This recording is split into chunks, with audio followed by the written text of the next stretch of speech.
లో కొంత కుట్ర వైసీపీ వాళ్ళు కొందరు చేస్తున్నారు. దాన్ని ఎట్లా చూస్తారు? అలాగే ఈరోజు సోషల్ మీడియా వేదికగా చేసుకొని ప్రతిపక్షాలు కూడా కొన్ని తప్పుడు ప్రచారాలు చేస్తున్నాయి. అందులో భాగంగా కూడా ఇది చూడాల్సినటువంటి అవసరం ఉందని చెప్పి తెలియజేస్తున్నా. ఉదాహరణకు మీరు తీసుకుంటే అమరావతి ములుగుపోకుండా ఉండడం కోసం పొన్నూరును ముంచేశారని చెప్పేసి ఒకరు చెప్తారు. స్టీల్ ప్లాంట్ కోసం 14,000 కోట్లు తీసుకొచ్చి పెట్టిన తర్వాత ప్రైవేటైజ్ చేస్తున్నారని చెప్పి ఇంకో దుష్ప్రచారం చేస్తున్నారు. ఇది ప్రతిపక్ష నేతలు చేస్తున్నటువంటి కుట్రగా కూడా మనం భావించాల్సిన అవసరం ఉంది. అయితే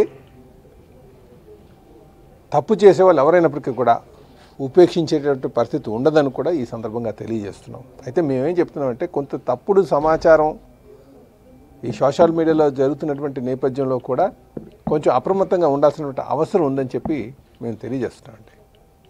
అయితే ఎవరైనా సరే ఎంత సీనియర్లు అయినా సరే తప్పు చేస్తే మాత్రం క్రమశిక్షణ కమిటీ ముందు తీసుకురావడం, వాళ్ళ దగ్గర సంజాయిషి తీసుకోవడం, తర్వాత వాళ్ళకి శిక్షలు వేయడం కానీ లేకపోతే చర్యలు ఉంటాయని కూడా ఈ సందర్భంగా తెలియజేస్తున్నామండి.